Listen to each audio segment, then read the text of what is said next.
So, welcome to the podcast, Aimee. Thank you so much for having me. I'm honored to be here. So, can you share your background, how you got to learning Chinese medicine and specializing in fertility? Yeah, I've been practicing Chinese medicine for 16 years. So I've been clinical practice for 16 years. So I started studying Chinese medicine about 20 years ago. And I made my way to Chinese medicine through studying Western medicine. I was en route to become a medical doctor. That was my plan, was to go to medical school. I didn't get into medical school the first time I applied, which was devastating to my life at the time, but has turned out to, I think, be one of the best things that ever happened to me, because it led me down a path of doing some clinical research and then studying again for my MCATs and then reapplying. And during that time, I was also um, introduced to Chinese medicine and the powers of Chinese medicine myself. I was suffering with really bad menstrual pain and eczema and digestive issues, and my eczema was really out of control, and I couldn't get a handle on it.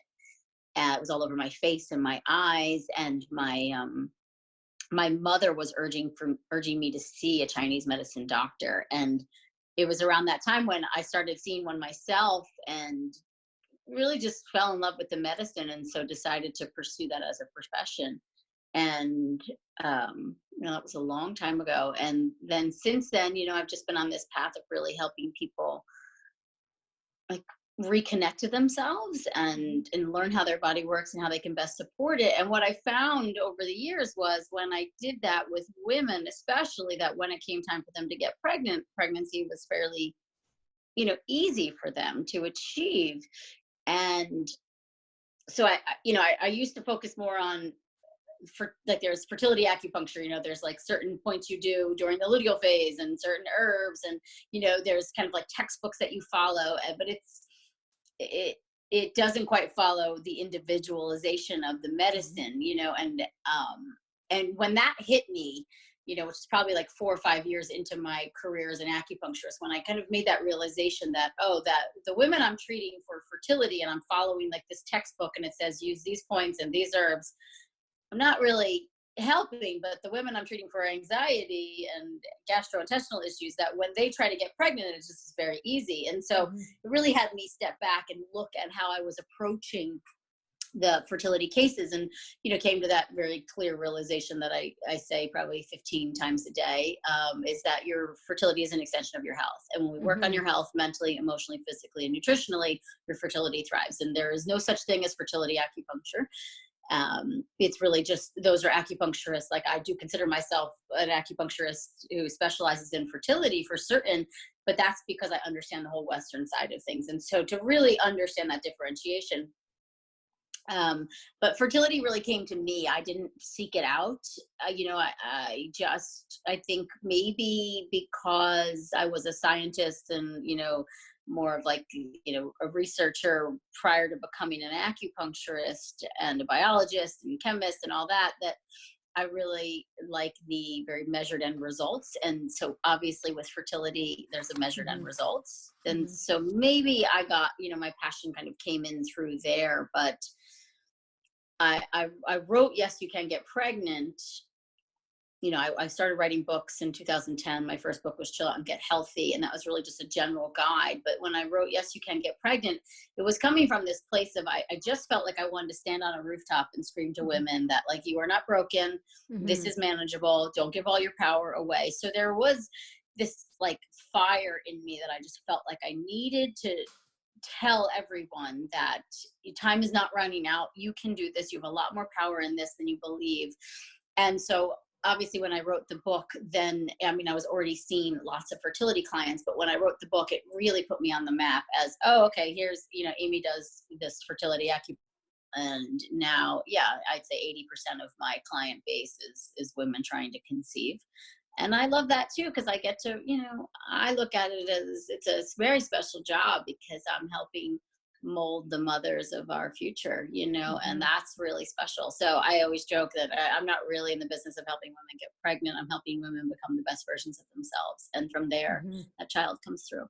Learning how to take care of yourself again is really important. You need to nourish and nurture yourself before you you should nourish and nurture a child. Hmm. Yeah, Just my humble opinion. Oh, well, you know what? There's such truth to that opinion. I completely agree with my heart, because it really does come down to bringing out the best version of ourselves. We're just happier that way. Yeah. And we can't take care of anybody if we're not feeling good with ourselves. And every foundation has to come from a place, not of desperation, but a place of wholeness. Yeah. So, Absolutely.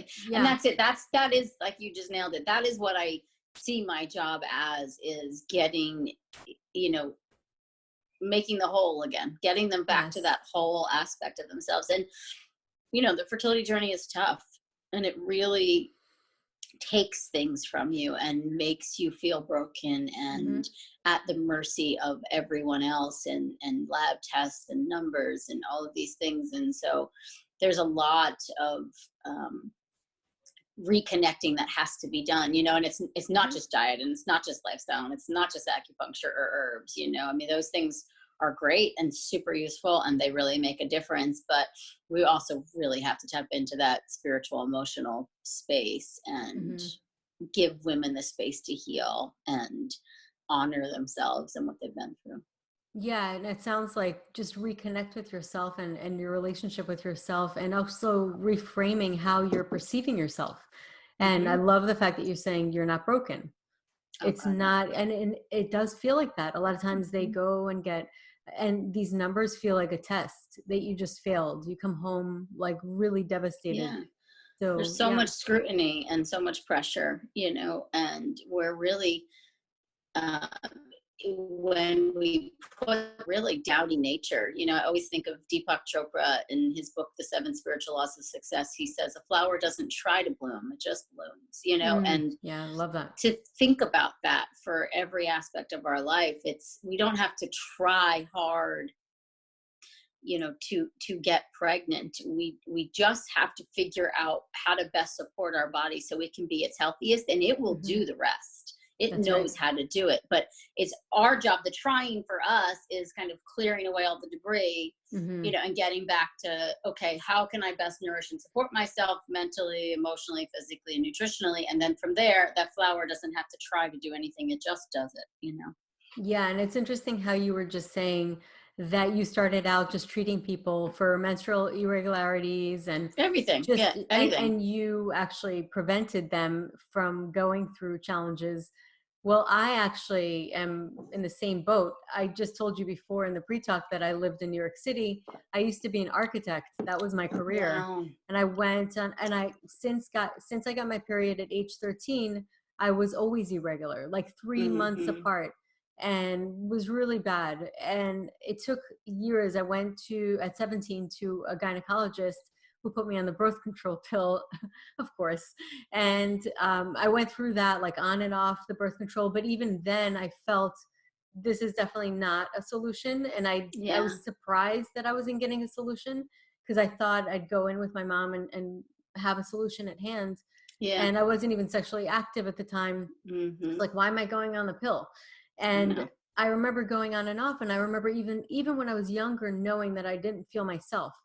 And Hmm. so years later, it was very similar to you. My mom, actually, at 25, I traveled around, backpacked in Europe, went to Cuba with my cousin, and like about 3.5 months, came home, and I didn't get my period the whole time. And Yeah. I was 25 at the time, and I said to my mom, I'm like, this isn't normal. I went back Yeah. to New York. She found an acupuncturist that she heard of, and he was like a Chinese from China, and he actually learned both Western and Eastern, because they do that Hmm. back Yeah, that's what they do. there. All And my professors were like that. he also specialized in gynecology. And Hmm. so right away, I mean, instantaneously, I came home that day and I got my period. He gave me a bag Yeah, of herbs, acupuncture like is old school. amazing. Yeah, I love that.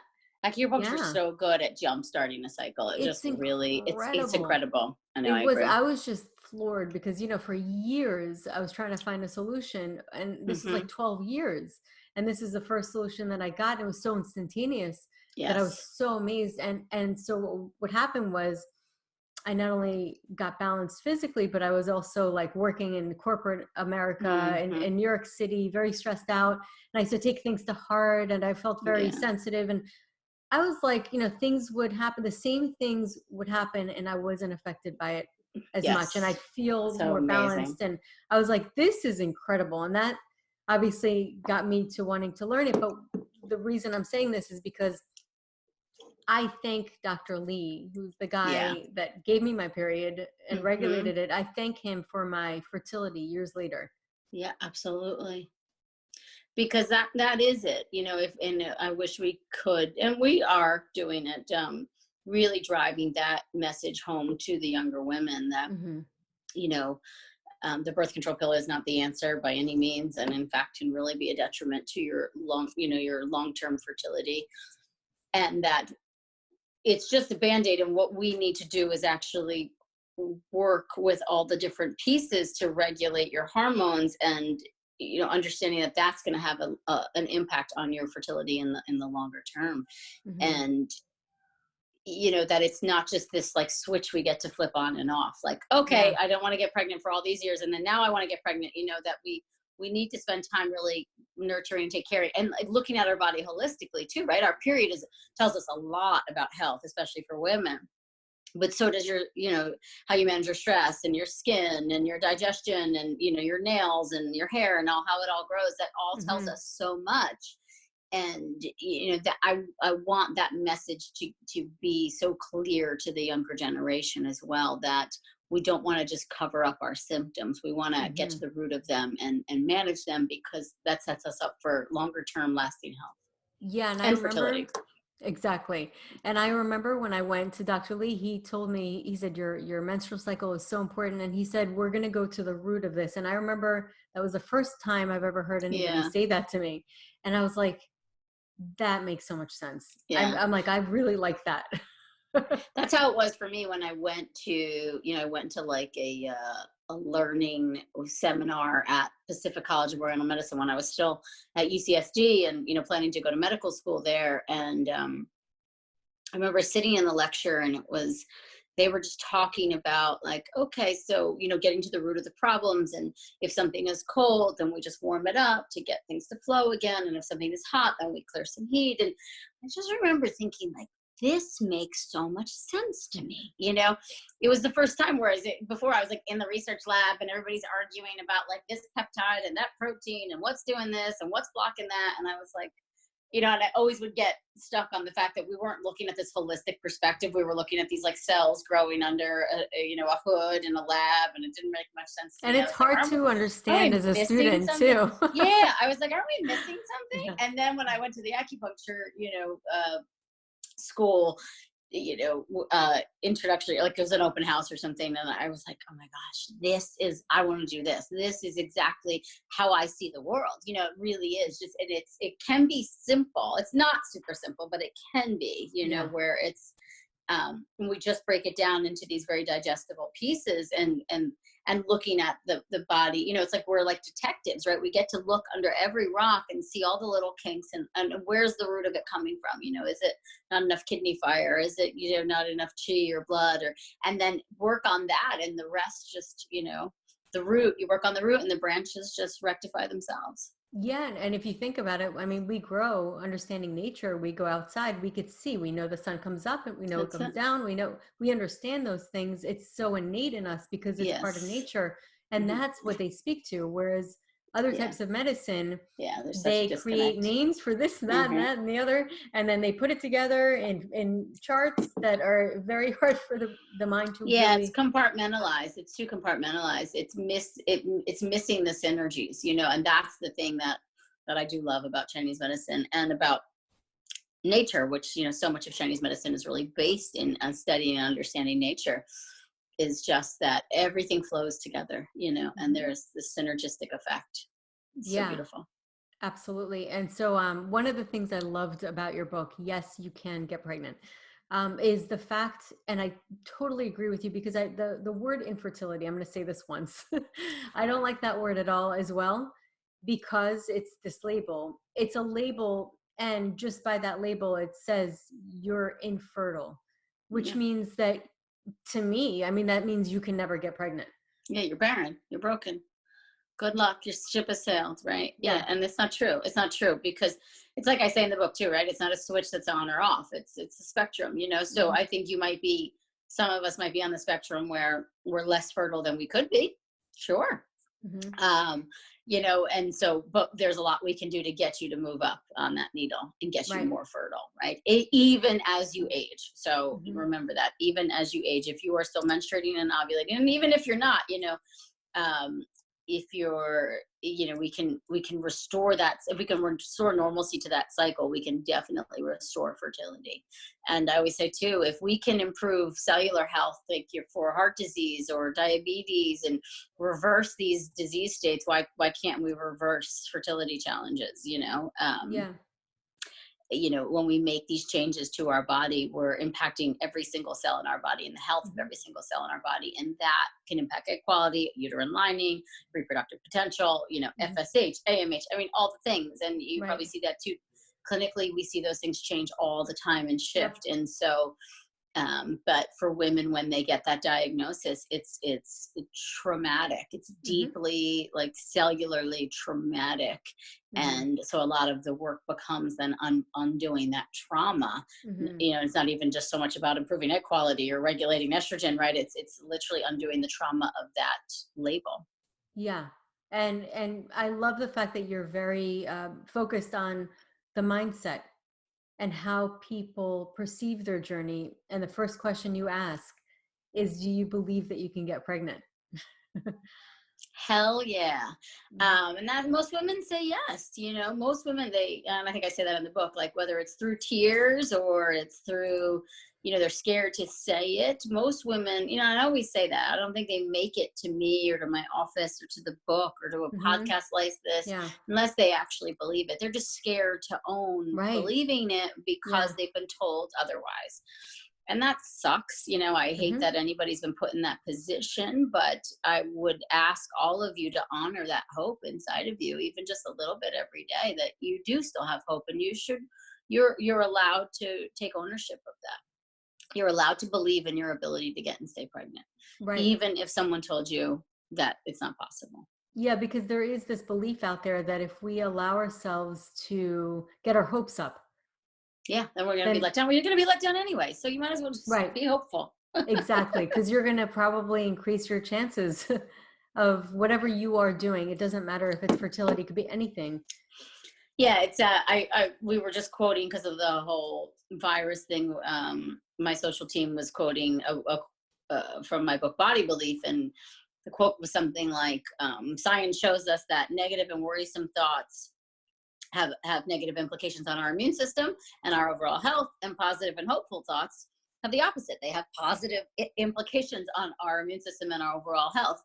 And that's not just us energy healers that are saying that. You know what I mean? It's legitimate. Like, Hmm. science is showing us that our thoughts dictate our physiology through our neurotransmitters. And so if you do have these negative and worrisome thoughts all day long, you can literally create that environment in your body that you're worried about. Yeah. And and I don't say that to scare people, but I just say that I do want to be a little alarming, because I would like everyone to be very connected to the thought process that they have, and what is the story that you're telling yourself, because the thoughts you think and the story you tell yourself really dictates your behavior, which dictates your health. So you want to work on that piece and really shift it. When you get to the point where you can just embrace the uncertainty, I think that's when there's true peace.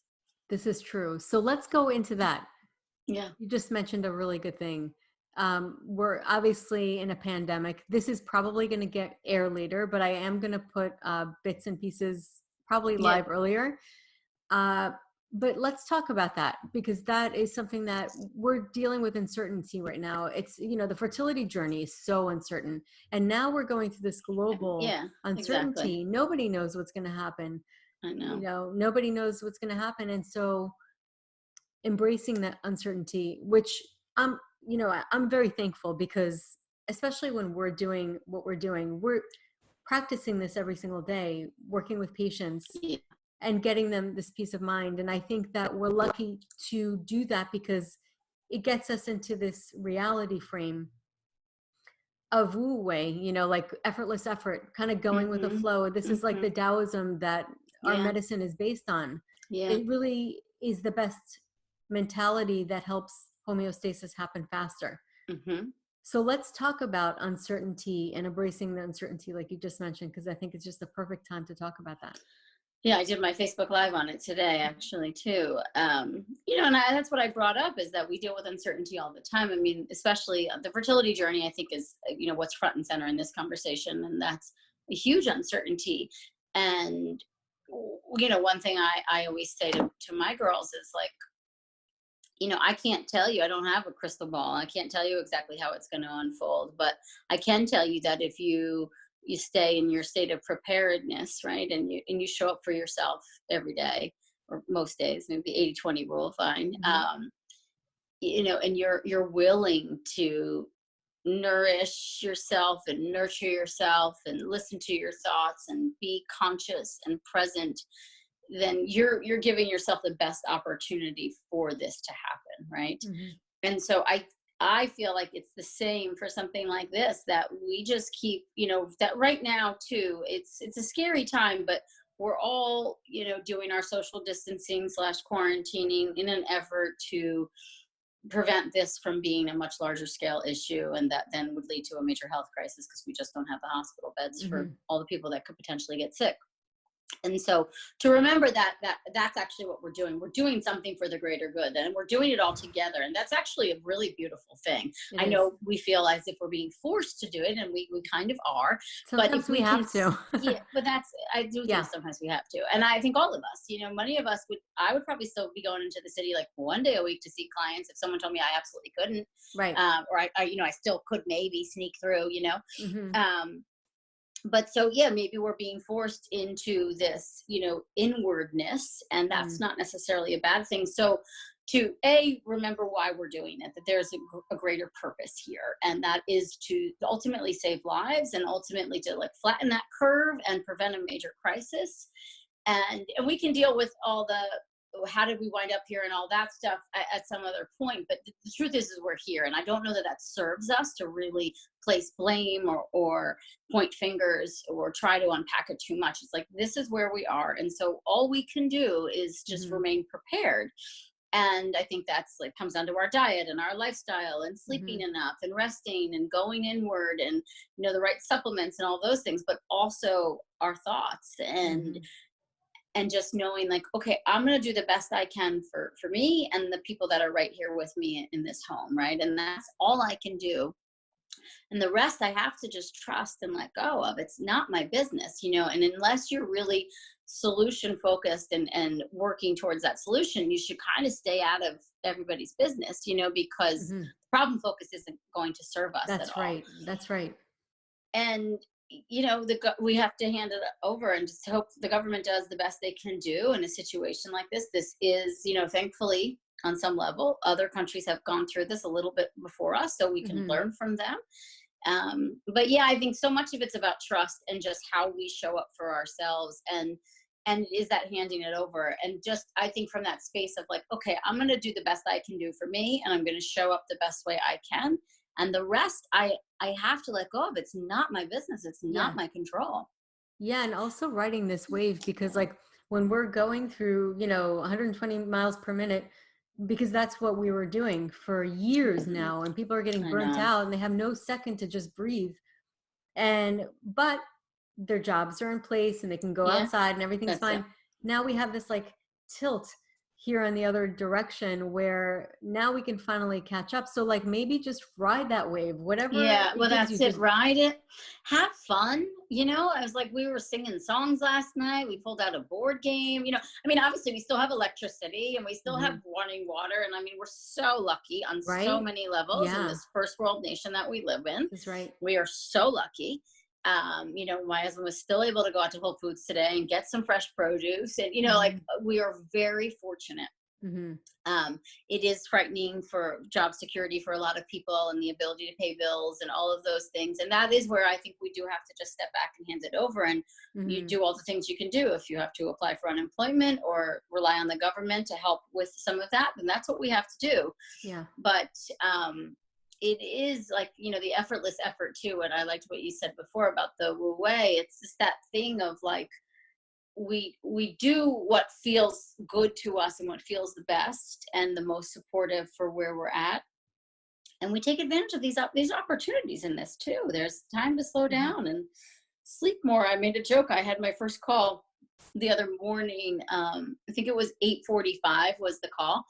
And, normally we're up and at 'em by like 7 in this house, and everybody's like off to school, by like 8:20, 8:30. And, so 8:45 is still a little early for me, but I'm usually way up and at 'em. But I made a joke to my husband. I said, I think I'm gonna have to set an alarm because I've been sleeping in. Like I've been waking up at like 8:30, all of us. 8:30, 8:45, even my 4-year-old, he just crawls into our bed and he's like out cold again. Like, we all just need some extra sleep, Yeah. So take advantage of that. And I had a bunch of coaching calls today, and every single woman told me the exact same thing, that they're oversleeping. And I said, it's because we can. So oversleep right now. You know what I mean? Yeah. And read a book. Like I have 4 books sitting on my desk that I want to read. I might actually get to them in the next couple of weeks. And I'm excited about that. Yeah. And just slow down a little bit and spend time in nature and watch the news less. Please watch the news less. Yes, that's and great let advice. let them handle what they got to handle, and we just do our part. That's all we can do. That's all we can do.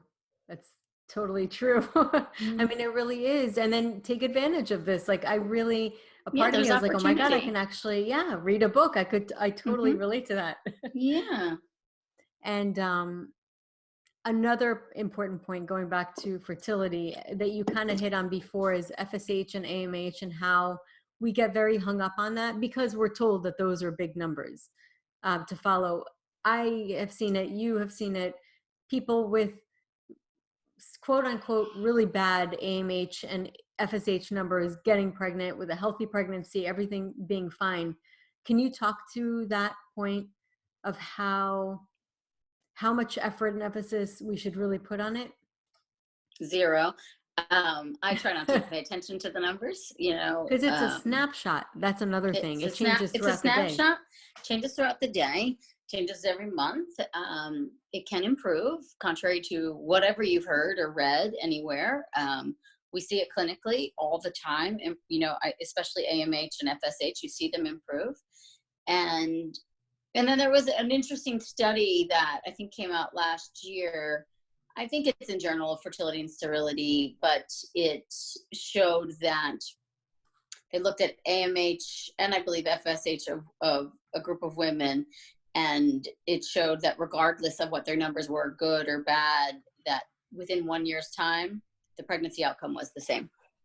So meaning that they all went on to have the child or children that they were attempting to have, and that it didn't impact percentage wise. It wasn't like the women with low AMH or high FSH did not go on to have children. It was the same rate as the women with the healthy normal FSH and AMH. So I think that's something really important to keep in mind. And then the other thing is, I always say, FSH, right, is triggered by the brain telling the ovaries what to do. But you balance hormones on, that entire like HPO access level, hypothalamus pituitary ovarian axis. You're going to influence FSH positively or negatively. So your stress is going to influence that. Your diet is going to influence that. How much you sleep is going to influence that. You can change that. And the AMH is secreted by the ovaries, and you can change that by how good or not good your ovaries are getting blood flow and circulation, so things like castor oil packs and acupuncture and Mayan abdominal massage, Chinese herbs, a lower inflammatory diet, you're going to improve your AMH. It happens. And I've seen it like every single time. So it's not like I see it in 30% of the cases. You see it all the time. And rarely, I don't even know if ever, we don't pay that much attention. So I'll say that first, but I don't usually see the numbers get worse when someone does the diet and the lifestyle and the, mindfulness. You see those numbers improve, but they don't. It's the same thing as the word infertility or as a diagnosis, even endometriosis, PCOS, Hashimoto's, all the common diagnoses we see with women dealing with fertility challenges. You should not let it define you. It's one piece and it's manageable and it's changeable. And there is still, you know, I think as far as we know now, we're still saying, you know, our ovarian reserve declines as we age. There's some argument that maybe that's not true, but let's still stick with it for now. And even if that's the case, we're still talking that you know, you started out with millions, and maybe at this point you're with thousands. You know, you can still improve the quality of those eggs. And I'm not saying that as we age, things don't decline. They most certainly do, but there are a lot of things that we can do to manage the aging process and lower the oxidation levels in our Right. body, and therefore improve cellular health, which improves the health of the quality of your eggs and the blood flow and all of the things working in your body. So, you know, it is just a snapshot, and it's a Hmm. very poor gauge of overall reproductive health. Right. And then what happens is the mindset aspect, Oh, well, which we that's it. just spoke about, And then is the so stress will important. trigger like the cortisol, which is going to screw up the Exactly. HPO axis, which is going That's to right. worsen your FSH, which just is. Exactly. And so you talk about a lot throughout your book. You have different affirmations, which is, I love it. Mm, I love it. It's just, it's like you, what I like about you doing that is you're constantly bringing reminders, because we're creatures of habit. And so as people are going, it's not like you're just putting a chapter for affirmations. You're throwing the yeah, affirmations throughout of reminder. Let me go back and say these things to myself, because what you mhm. say to yourself over and over and over again becomes what you believe and your That's it. cells believe. And Yep. so talk about the Yeah. importance of affirmations, or those reminders, and the repetition. Well, I think there's two pieces. You know, my spiritual teacher, I'm a big Abraham Hicks student, and she would say, the universe hears how you feel, not what you say. So I don't think you can affirm yourself out of a really negative belief system. Hmm. But I do think it's useful to look at the affirmations and ask yourself, is there a possibility of me believing in this? Or is there a chance this could be true for me? You know, Hmm. and you know, and I do think that ultimately that will allow you to start to shift those core belief systems that might be in place that are telling you you're too old, or you waited too long, or you made these poor choices in the past and now you're paying for them, or whatever that is, that you're stuck in that loop. You're not good enough, you know, things never work out for you. Why would this work out for you? So I think the affirmations serve that purpose too, to be able to sit back and be like, is this even believable to me? Can I get to the place where I could eventually believe that? And then to start to kind of soften the story that you do have, and witness the belief systems that you do have, and maybe how far they are from, like, because then to be able to look at our belief systems and say, like, how does that belief that things never work out for me, and I you know, I'm destined for failure and I'm never going to get what I want, how on earth is that serving me in my Hmm. pursuit of this child that now I don't think is ever, like, you know what I mean? So I think the affirmations can really serve as this, like, almost, you know, gauge of like, okay, how far off am I? And so if Yeah. you look at that, but I think the more you hear it, the more you start to potentially believe it, is the hope, right? With the Hmm. affirmations, that they're almost slightly starting to brainwash you into believing a Hmm. little bit more and a little bit more. But just, I always say to people, if, like, you know, if the affirmation is something like, you know, I can get pregnant, some women are like, I'm not sure I can answer that. Okay, so could you, or I'm not sure I could subscribe to that. Okay, so could you subscribe to, I can shift my health, and when I see changes in my period or in my ovulation, I might be a little more hopeful that I could get pregnant. Yes, I can do that. Or Hmm. could you at least subscribe to, when I do X, Y, and Z, you know, I feel energetically better, my skin looks better, like I'm improving my health. Could you at least subscribe to that? Your health and your fertility are related, right? So just, I think it's too, like, the affirmations are super important, but it's really unpacking the belief systems and making sure that you are aligned with the affirmation. Because it's Right. one thing to, Right. like, just shove it down your throat every day, but if you don't believe it and you don't believe it's possible for you, I'm not sure it can work for you, and I think it could actually negatively impact you. So I would rather you start to sit with what can I possibly believe about my Right. fertility, you know, or look at other stories of hope. You know, we have a whole blog on my site called Stories of Hope, exactly that, where we just tell stories from the clinic, you know, every month, and Hmm. we share a different story. And could you start to see yourself in those women instead of spending all the time on the forums with all the women that are just like, everything sucks, nothing's Yeah. working, you know, I'm never getting pregnant. So it start to open up to the possibility that fertility changes for other women, so it could change for you too, right? Right. And so find the affirmations that work for you. Yeah. And that's the reason why I did lace them through the book. It was just like that trigger of like, where are your thoughts now, and how Hmm. much, because so many women will read the book and they're like, I'm doing the diet, I'm doing the supplements, I'm not pregnant, what's, you know, this isn't working, it doesn't work. Hmm. Okay. What else are you doing? You know, are you doing the meditations? Are you doing all the other things I talk about in the book? You know, are you paying attention to your mindset piece? And it's like, there's nothing wrong. There's nothing wrong with my mind. It's fine. It's fine. It's like, okay, you know, and I'm being a little dramatic, but just that thing of, if you really are so resistant to looking at the mindset, you absolutely need to be looking at the mindset piece. Hmm. Um, and really sitting with yourself and like, how much am I, you know, how much space am I giving myself for this? Do I even believe in the possibility? Because if you don't believe in the possibility, you know, I think you got to work on that first before you go and change the diet or take the supplements or any of the things. You That's know, it's, true. you really have to believe that you are worthy and capable of creating this dream. Yeah, 100%. And I totally, it makes sense. You're not going, you can't go from A to Z. You No, got to go to it A to doesn't work. It B, doesn't work. and Yeah. if B is It's like a close to little bit. you, Yeah, it needs exactly. to be like a bridge of what really is That's what Abraham reality. says. Like, Yeah. you can't go from being like 150 grand in debt to all of a sudden thinking like, I'm going to be a millionaire tomorrow. Yeah. Like, it's super unrealistic. It doesn't feel natural to you. So what Right. could you do? Could you go Yeah. from 150 to 50? Yeah, I think so.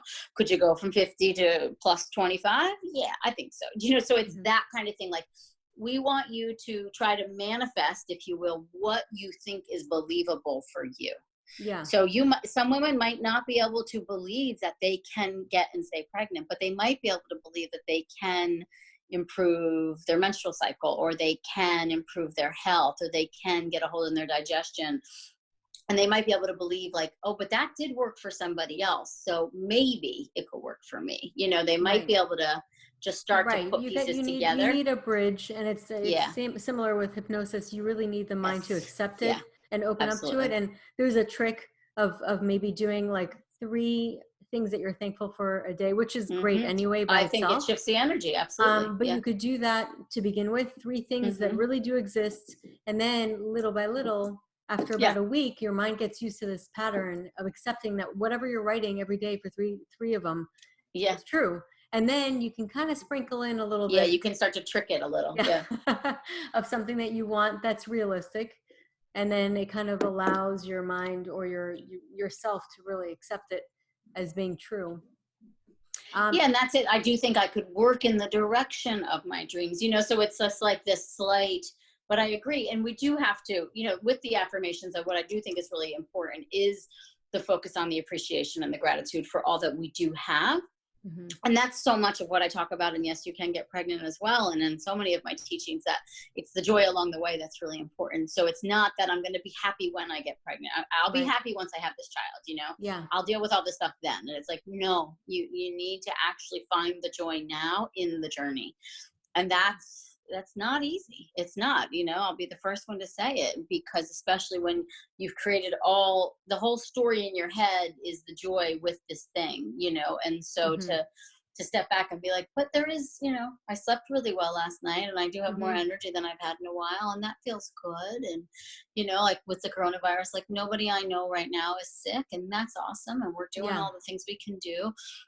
And so gently, uh, Abraham would say, like, talking yourself off the ledge, like nudging yourself kind of into the good side of things. Yeah, absolutely. And I also wanted to talk about the interesting connection between PCOS and autoimmune conditions, because not a common thing that's out there Yeah. that a lot of people know about.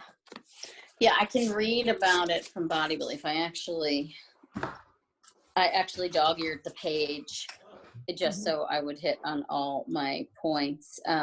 Is it body glue? Sorry, no, it's yes, you can get pregnant. Yeah. I'm like, I didn't know if it was is both. the autoimmune book. Here it is. So according to the ASRM, I think that's the American Society for Reproductive Medicine, PCOS is the most common fertility challenge in the United States. It affects about 20 to 30% of all women with fertility issues. It's a hormonal and a metabolic imbalance in the body that leads to ovulatory dysfunction. There's some controversy as to whether or not PCOS is actually an autoimmune disease. However, recent research published in 2007, so remember I wrote this book in 2014, or 13, in the journal Autoimmune Review stated, a high concentration of anti-ovarian antibodies suggests that immune reaction is associated with PCOS. A high concentration of anti-sperm antibodies suggests an association of the two conditions with PCOS. This means that there is some evidence that PCOS is an autoimmune disease and that it causes autoimmunity against ovaries and sperm. There is also significantly higher incidence of PCOS in patients that have either autoimmune thyroid or type 1 diabetes. So we're seeing it as it's definitely linked, and it definitely has autoimmune characteristics. Whether or not it's 100% diagnosed as an autoimmune condition, I think varies from doctor to doctor. But I think also the metabolic component, because it looks so similar to the autoimmune diabetic, situation, the type 1 diabetes, and the insulin resistance and things of that nature, that you could easily say, it has autoimmune characteristics. Yeah, which is really interesting. And then we talk about just dropping gluten. I know that because I've spoken to a lot of different people. People have such varying. I know. It's a controversial topic. I'm team gluten free. Oh, I've same. seen it on my kids. Yeah. They don't have gluten.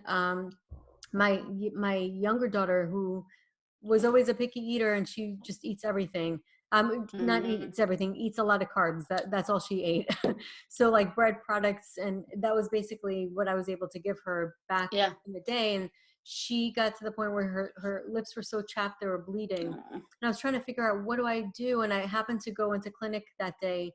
I was in school when she was younger, and a lady came in. She was actually celiac, which I don't think my daughter is, but no, you wouldn't. She was saying that she also had she was just mentioning bleeding lips at the same time, which I don't believe there's any accidents. No, I was meant to hear it at that moment. So I dropped it and her lips were fine, and things started changing. And it's crazy. It really, especially now with the spraying and the pesticide, there's so many different parts to it. So, I mean, and that's it too. Like the PCOS girls, I'll say that they respond really well to an autoimmune paleo style diet. So I think there is a link. At the very least, if we just lower inflammation, whether or not there's these anti-ovarian or anti-sperm antibodies or any other antibodies in the body, we don't necessarily need to test for them, but just lowering inflammation will lower their prevalence in the body, which will then regulate, you see the cycles regulate. There's see a the PCOS correlation symptoms going away. Absolutely. Inflammation and gluten, it just is. And so I've spoken to many different people. Some people feel like it's an extreme thing, but nowadays gluten-free is not extreme. No, it's not extreme. And I think what happens is people then go like gluten-free with like their chips and their breads, and they're eating all this processed packaged stuff. True. So we really have to be conscious of, if you are to eat wheat, it needs to be, these are my rules, it needs to be organic and ideally fermented. And if you do it that way, you might not have such a reaction. Many people have a gluten intolerance in this country, and it's because of the way the wheat is processed. Some of it's because of the pesticide load. Some of it's because of both. So there's many layers to it. And celiac is celiac. That's a full-on allergy. You pretty much know you have it because you can't have gluten. Yeah, you can't have gluten. You get really bad symptoms. I mean, that's different category. But gluten in general too. I mean, even in Europe, they spray it at least once, but it's processed a little bit differently. I mean, we also take this wheat and we put it in these silos. It sits there. for months on end. It grows mold and all these toxins. I mean, it is just a really processed, noxious substance for us to eat. And so everybody benefits when they cut back on that level of wheat consumption, and that, you really should only just touch, I think, organic and fermented or sprouted wheat products if you're going to eat them. And some people can do that and they don't need to actually go gluten-free.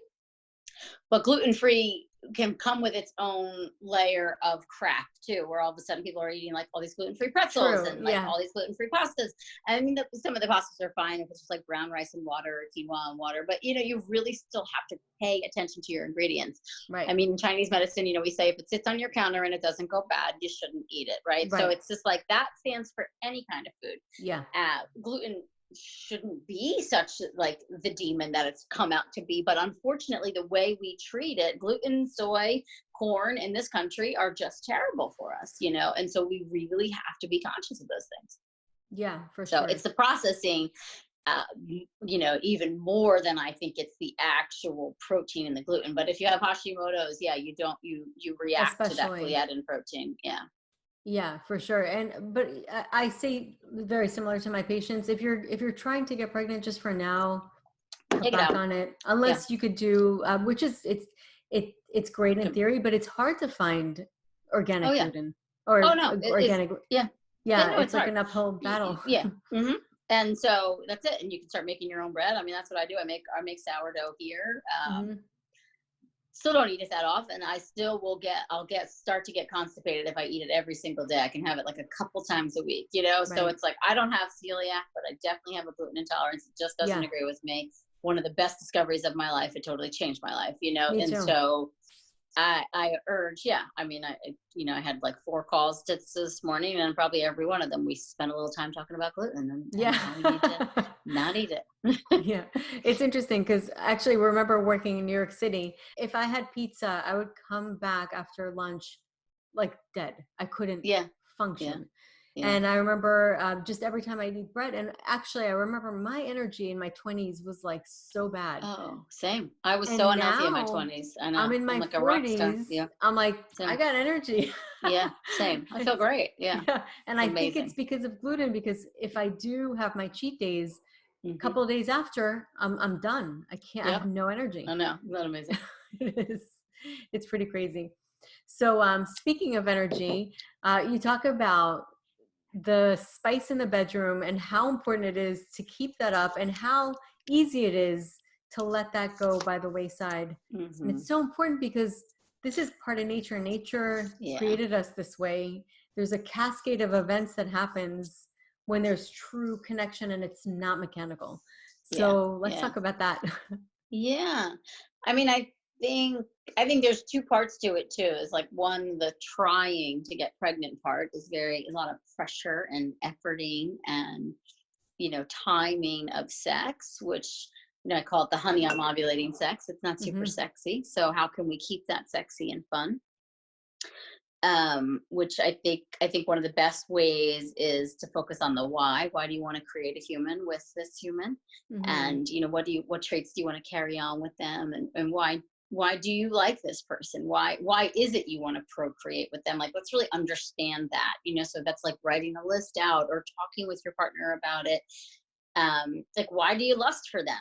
But I think in that life gets so busy and we can lose focus, so you still need to have like the date nights, or at least those times where, I had a couple come to me recently and they're trying for their second baby, and turns out though that they don't even sleep in the same bed right now, let alone have sex. And I was like, so do you have fertility challenges, or are you just not having sex? And then like she started to cry and was basically like, yeah, we're not having sex. And I'm like, okay, so we don't know that there's actually, they were talking about going to IVF. And I was like, but there's no fertility issue. You're just not having any sex or enough sex, right? And so what I did though, instead, I didn't prescribe sex. I actually just made them schedule like 2 hours of talk time.